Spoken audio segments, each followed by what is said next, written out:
It's Red Eye Radio. Gary McNamara and Eric Harley talk about everything from politics to social issues and news of the day. Whether you're up late or you're just starting your day, welcome to the show.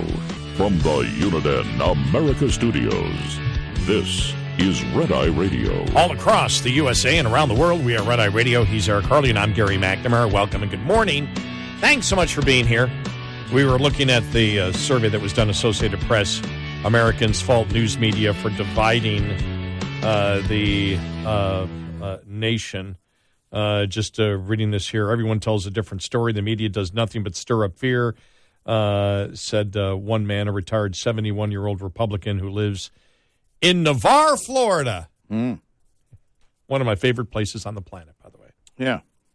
For me and most people, I know and we feel we are totally in the dark. And, you know, you and I we're talking in general about, you know, the media as a whole, the mainstream media, and we gave the example for, you know, of yesterday that none of the networks carried the Hunter Biden paternity suit. Right. Which, of course, if it was any other Republican president's son, it would be top news. You ask yourself, why?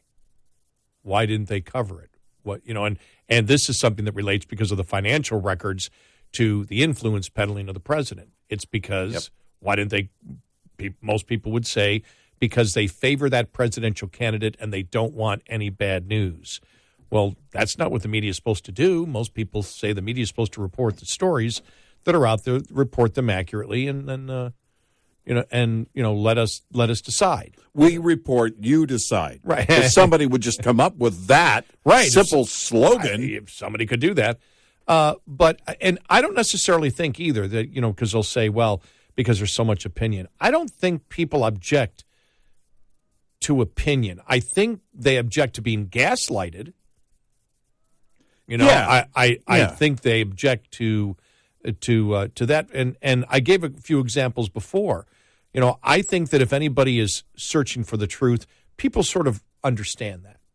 They understand if people and I believe that if you believe in the autonomy of the individual and you believe in individual rights, most people say, all right, that means that you respect other people. Because really, when you respect other people's rights, you know, the rights that we have in the Constitution, if you respect the rights that they have, then it means most likely you respect the autonomy of an individual, and that's the basis of this country to begin with. And most, I think, freedom-loving people, you know, believe that. Yeah. But when you have, for example, and I said this right at the end of the hour last hour, and I said it in just a couple of sentences. I'll expand on it a little bit. But you now have a Democratic Party and the media that supports it that does not believe in the Constitution of the United States. They believe in their own Constitution and what the Constitution should be, but they don't believe in the basic tenets of the Constitution. They don't believe in freedom of speech. They're afraid of freedom of speech. Yeah, right. Al Franken now is telling everybody that the Supreme Court is illegitimate. Yeah, I saw that too. Yeah. Would that include their decision on gay marriage, Mr. Franken? Well, of course it's not illegitimate. I mean, it's again, you have to that's what the left does.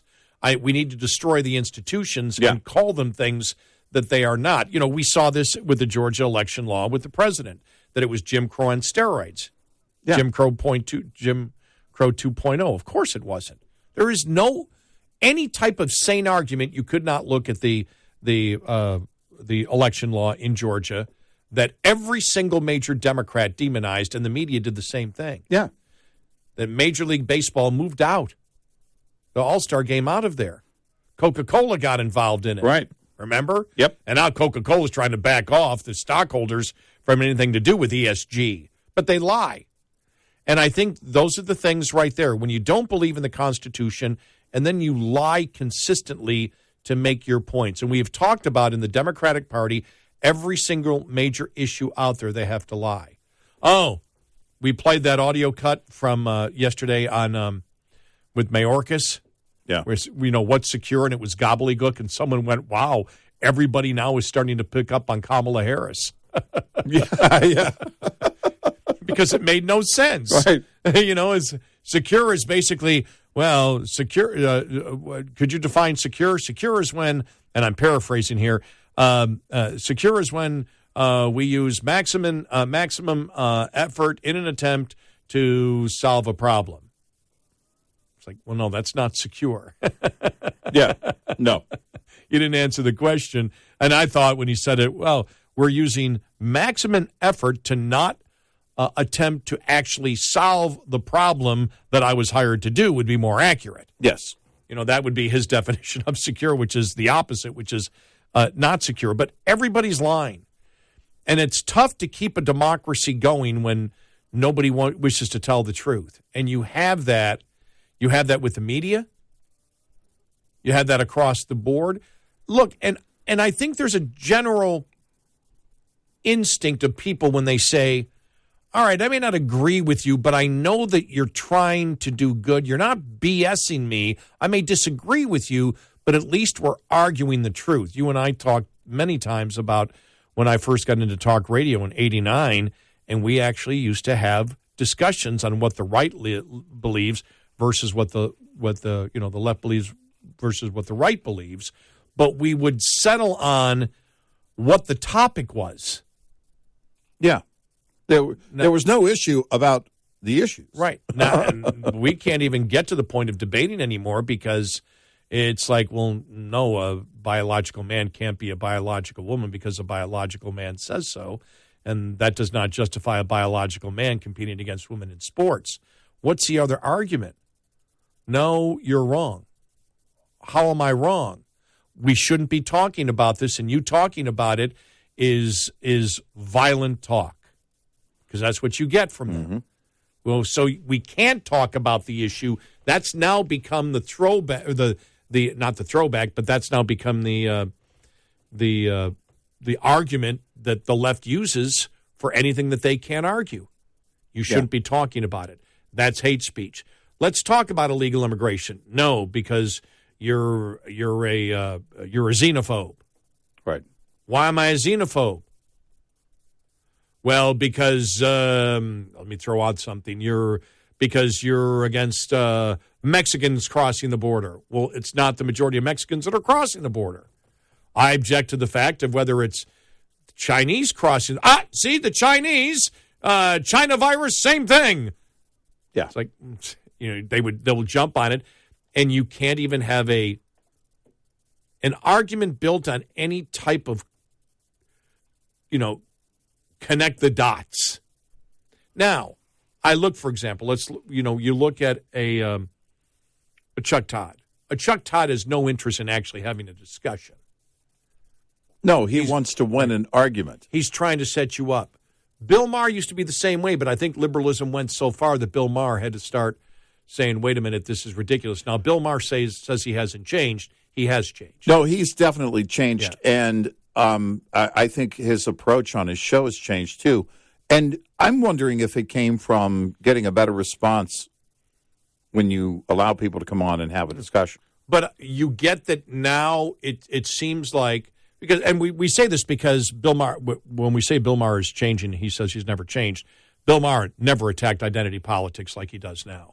He was not attacking identity politics that it was wrong back in the 90s. Right. When you had black conservatives who were being called Uncle Tom. That's when identity politics started. Right. Understand that identity politics started against blacks. Mm-hmm. That's where it started. The modern identity politics was criticizing blacks and saying blacks were not genuine unless they held this particular position. I saw that. Who said that now? Someone said it about, the only reason they're attacking Clarence Thomas now, the left, is because identity politics, they're racist, and he's black. Right. Oh, go for it. I mean, I was happy to see that because it's really true. The identity politics and the racism that the left has started with conservative blacks, that everybody must think alike. That's the kind of thing that you're dealing with now, and that's why it's so hard. That's why you look at it and you go, well, you're destroying democracy because you truly don't want to have a discussion. And, you're lying. For example, you're lying when you say anti-racism is the belief that we should judge people by groups. Right. And that the new modern racism is if I believe that you're autonomous and I don't care about your skin color. that I wish to be colorblind. Well, nobody's colorblind. You see it. But yes, but the seeing it doesn't matter to me. I don't judge the person by their skin color. Yes, you do, because you're a conservative and you're a white man. No, that's your bias and your prejudice. No, it isn't. Well, how do you ever get to... I really believe that the left, the entire strategy of the left is not to have a discussion. Oh, no, it is. That's their entire strategy. Because when you break it down, you can't introduce the facts. When you do, everything they're saying sounds as absurd as it is. I think that the president held out on the debt ceiling so long, and I don't know what's going to come because now McCarthy is going to go to the White House, but they held on it because they just don't feel there needs to be an argument. Look, this is the argument, and it's the only argument that there is. We raise the debt ceiling. No, we don't worry about we don't. No other topics allowed in here. This is, well, that's of course ridiculous. Of course it is. No bank raises a credit limit without looking at your ability to pay. Right. You just don't look, the credit limit just doesn't get lifted because, well that's maybe, what we do. Maybe First Republic, but they're gone. So maybe Silicon Valley Bank. Well, that worked out well for both of those banks. No, J.P. Morgan got their $50 billion in financing, so they were extended credit by the federal government. Yeah, the sucker taxpayer paying for it. But I really believe that they don't wish to have any. It's like we're right on everything. We don't wish to have the discussion. Now, I believe, I'm always willing to listen, and I have evolved on some things, not many things. But I'm always willing to. I always want to know what the opposition thinks. Well, I'm never afraid of what the opposition thinks. I still believe that I'm right on most things, but I'm still willing to hear the debate because what I have found out that when you actually research how things really work, and you realize the other side has not, and their arguments are weak. You want to hear if they have a stronger argument the next time, and you end up, I know for me, it's like, God, that's weaker than the last one. Well, I would say the biggest issue that I have evolved on is, for instance, I used to be completely against benefits for old people. But now, having had some years to think about that, and I've been very thoughtful in my approach. I was clearly wrong. I couldn't have been more wrong. When I was in my teens, I said no benefits for old people. I went to marches. From those old codgers. Now that I'm in my 60s, I've matured and realized there may be a point to having benefits for old people. Yeah, now the march I go to, I have a young person hold my sign that says, more benefits for old people. And then I just go, yeah. But when you look at the media overall, and I think this is so important to mention, the reason when you say, well, they're hurting democracy is they don't believe in the democracy that we live in, which is the democracy is our constitutional republic is under the umbrella of a general democracy. We're a democratic republic, constitutional republic, but it's under the big umbrella of democracy. So no nitpickers there. But they don't believe in freedom of speech. I used to also be against nitpicking. They don't believe in freedom of speech.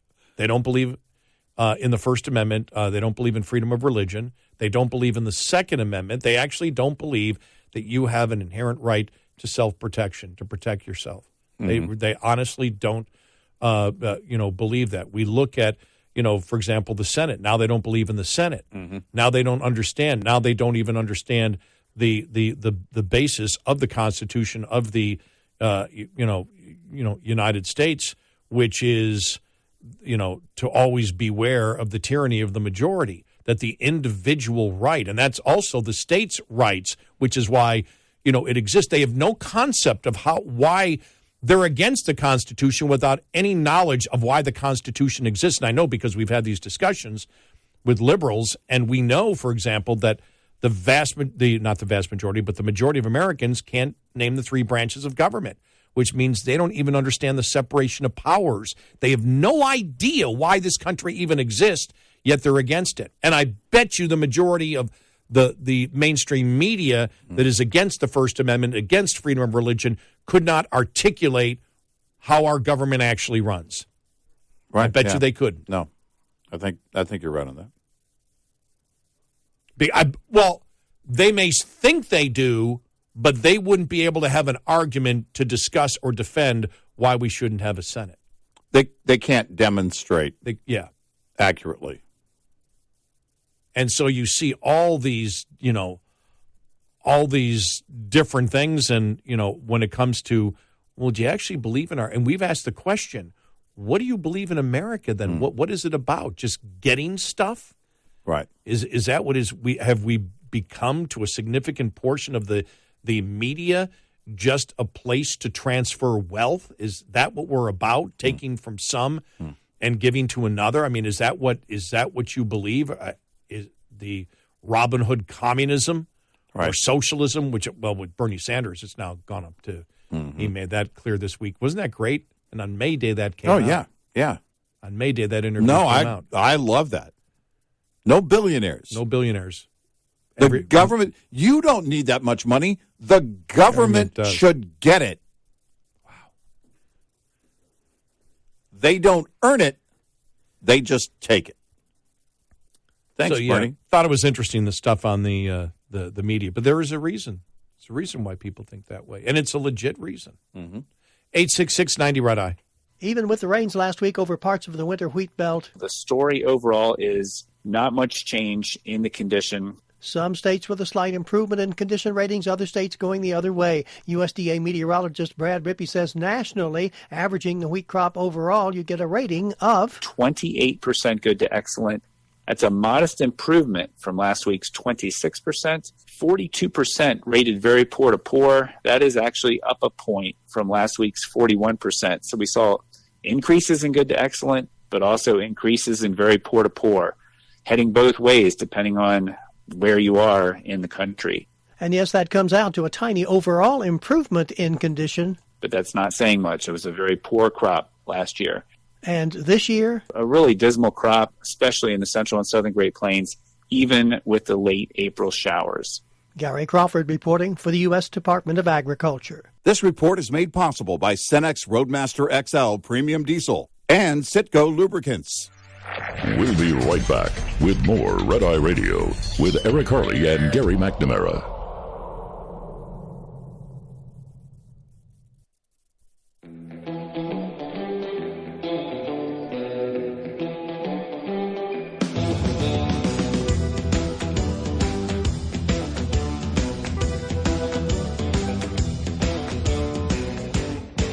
It's Red Eye Radio. He's Eric Harley, and I'm Gary McNamara. So the Writers Guild is on strike, right? I didn't see. Yeah, they at midnight Pacific. Midnight Pacific time is when the contract ran out. Both sides said they plan to continue negotiations, but they're also saying they are very far apart. So late night TV. Well, I guess they run reruns. WGA put out a list. Jimmy Kimmel, The Tonight Show, Jimmy Fallon, Real Time with Bill Maher, Seth Meyers, Saturday Night Live, Last Week Tonight with John Oliver, that's still on. All those shows rely on writers to produce material right up to the last moment. Yeah, if it's a sitcom or a drama, they write ahead of time and then go into production. So anything that's already past that point, which they might be, any show that's past that point and that's already in production. My question is, what happens if you have to have a rewrite in a scene or something? Obviously, I guess that would be disrupted. Now, I don't see where The View has had to go on hiatus. Yeah, I don't know. I would assume they would, but don't know.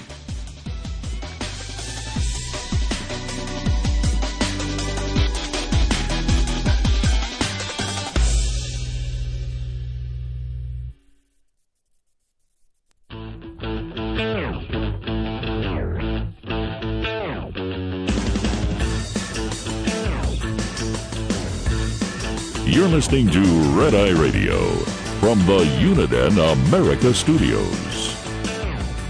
And he's Eric Carly, and I'm Gary McNamara, 86690 Red Eye. Don't know if the view is going to be affected by it or not. Couldn't find anywhere where they actually have writers. So I know they have guests, but when they have guests, do they have producers or whatever that write the questions and do that? And would they be Writer Guild? Would they be in the Writers Guild? If that was... I would think that they would be Writers Guild because they do have writers who will write like an intro for whatever guest. I'm guessing they're Writers Guild. I don't know how they wouldn't. Yeah, when I went to daytime TV, all they mentioned was soap operas. So you may not be able to get in a couple of days your regular hit of Victor on Young and the Restless pacing in front of his couch. Mm-hmm. See, I know that. I haven't watched it. I watched it one time 10 years ago, and the only other time I watched it when I was laid off for a few months in 1986. So about 10 years ago, which would have been about, 2013, I turned it on again, and it was Victor as Scrooge. It was a dream. He was Scrooge, but it was the same concept. It hadn't changed at all. I went, wow. I hadn't even watched it. 86, 96, 2006, 33 years I hadn't, or even more than that. That would have been 37 years I hadn't watched it, and it didn't really change at all. The actor who plays Victor, Eric Braeden, announced that he had been battling cancer. I know, recently. Yeah, he's still doing the show though. So the show is still on. Yeah, Young and the Restless. Yeah. So you're saying they still have television? We haven't gone completely to streaming. That's what you're trying to tell me. Yes. Okay. Well, I forget because when you said that when you said that earlier about it's all streaming, I keep forgetting now that the vast majority of the TV stations that I watch, that the menu is like a TV station, isn't a TV station. It's streaming. Well, yeah, to that extent, like I get my internet from my cable company, and my cable company throws in basic cable because I subscribe to the internet. I don't actually pay for the cable. I get it anyway. Right. No, but I mean like Tubi and all those. I mean, those are streaming services. No, those are streaming. Yeah, that's what I meant. Yeah. I mean, but I keep forgetting. I'm thinking they're normal TV stations. Yeah. Because now with my computer TV, all the menus look like they would be a, cable or satellite service to begin with. Well, and my point was going to be, my cable is streaming. I don't actually have a cable going to the TV. It's an internet app through the cable company, right? And all of those channels are coming through that app. Right. So everything has gone to both the technology and the content has gone streaming.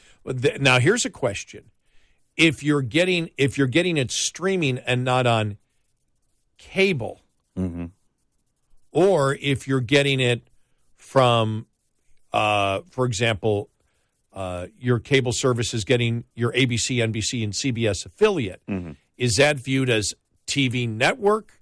Yeah. Or is that viewed as streaming when it comes to paying writers? Because that's the whole point. It's a different concept when it's streaming versus the network. Well, that's considered to be, however they deliver that, it's through that network. So that network is the content provider. Okay. Because that's the two things they're fighting is, number one, with all the streaming services there, the shortened, the different type of, it's not all, as you had said earlier, 22 episodes per year. Right. You now have, most are 8 episodes per season. And which, if you think about it, that's wild. They often they will do what they call like a final season part 1, part 2. So they may do 6 and 6, so technically it's 12 episodes, but really it's just 2 seasons shortened to 6. But they don't do the 22 episodes per. You would think that with all the streaming services out there would actually be more opportunity for writers. Well, what they're saying is that the royalties run short. So the idea would be what they want is they want a more stable working environment, right? Okay. So that you take the 22 episodes back in the day, then it would go to DVD or syndication, depending on which age, which era you're talking about. But ultimately, especially in the Seinfeld years, all right, then it goes to DVD, then to syndication. And your royalties were great, right? You get those residuals over and over again. When they make a deal with a Netflix, when they make a deal with an Amazon or whoever, or streaming service, Hulu, or when the parent company has now created their own streaming service. So Paramount, and Universal and all that, they put everything under one, and so now their royalties have dwindled down. And then the original content for the streaming services, whatever it is, is 8 episodes. And then you don't get the residuals that you would get because it doesn't go anywhere. If it's a Hulu original, then it's not going to have much life after that. Maybe they allow it to be sold on Prime. But one thing about Netflix is it stays on Netflix. It never goes anywhere else. You can't get it on Prime. You can't get it. Okay. Any original from Netflix is staying on Netflix. Well, then this is my next question. And again, I haven't studied, the relationship between the movie studios, the television networks, and the Writers Guild. But when we see what's happening to unions in general, are we going to see, especially with the advancement or the number of streaming companies that are out there compared to what we had the ability to the content that we had, 30 years ago? Yeah. Is it going to become much more of a gig economy?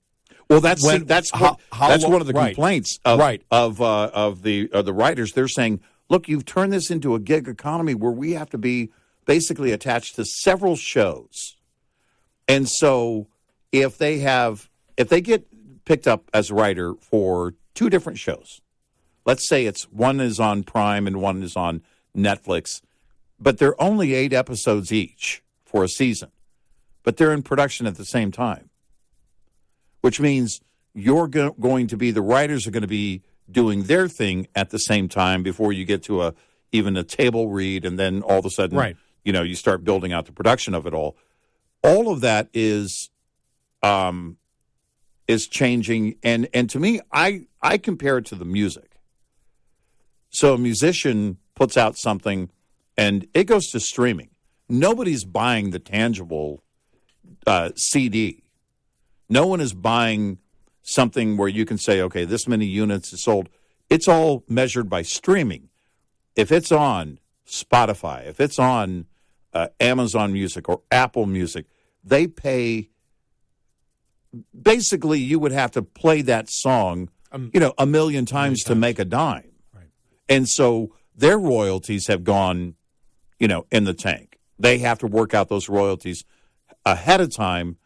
Someone like a Taylor Swift can do that, whereas the other artists can't. So these writers are looking basically at an ever-changing world based on how we, the consumers, take in those shows. And that's my question. Is this the beginning of the end of the Writers Guild, because the industry is completely changing and might not necessarily be, stationed in Hollywood anymore as it moves across the nation and worldwide? I know they're building in the town near me, Mansfield, Texas. They're building huge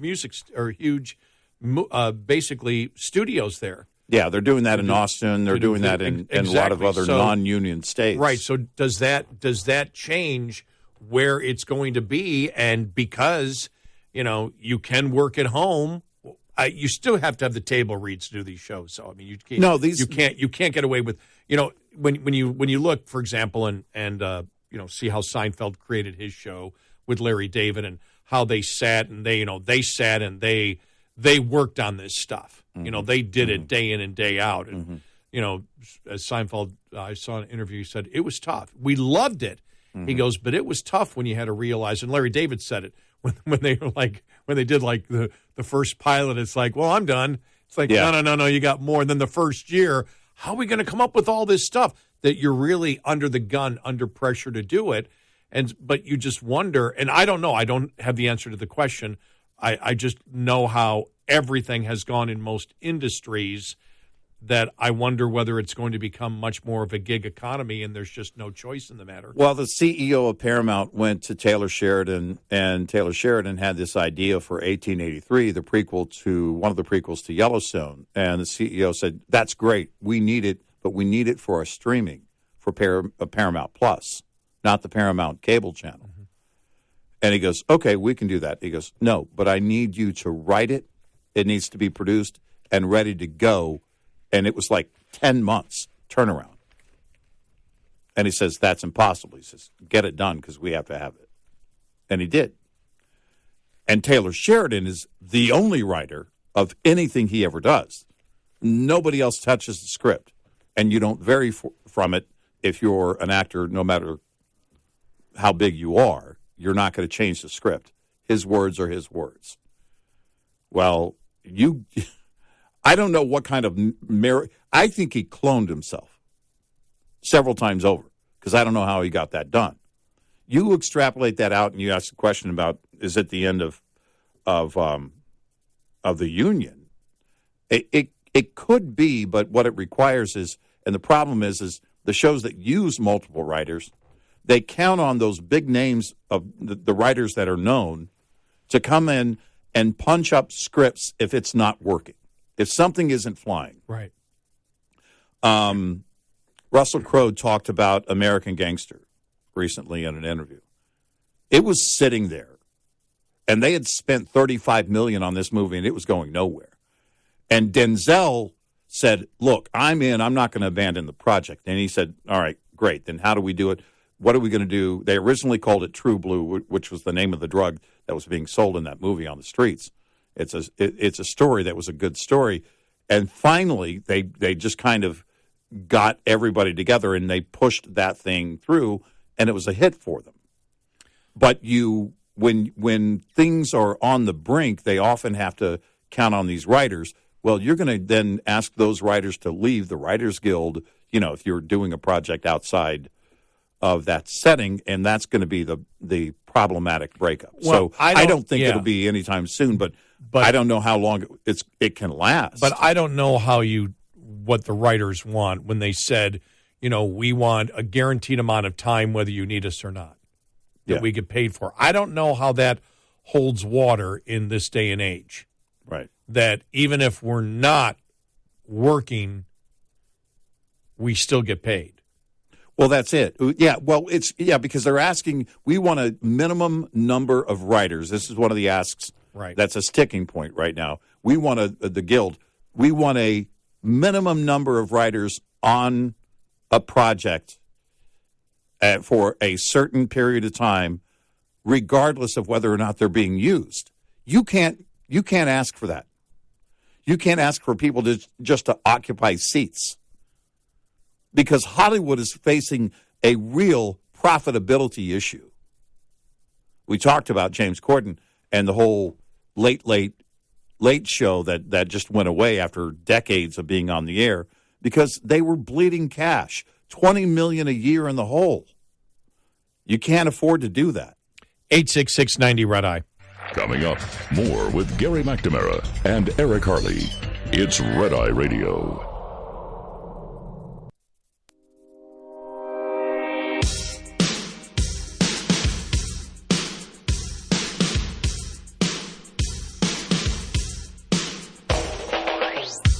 It's Red Eye Radio. I'm Gary McNamara. He's Eric Harley. Sad news yesterday. Gordon Lightfoot dying. Yeah. I watched his. I don't know if it was HBO. Someone did his documentary last year. It was great. It's a great documentary about just the number of people he actually influenced in his life in general. But for me, I mean, if you could read my mind, I mean, that was 1970. I was 15 years old. That was a huge. I mean, it was just that. Still today, if I'd hear that song, you just flash back to that time. Yeah, probably the perfect songwriter song. He was he and Jim Croce to me about being able to capture something and do it in a way that only they could. I mean, you look at the lyrics and the delivery of it. It's not. Those are two separate things. The lyrics and then the performance. Mm-hmm. And some writers can do one or the other, and some can do both that are okay. But both of those guys were genius at what they did.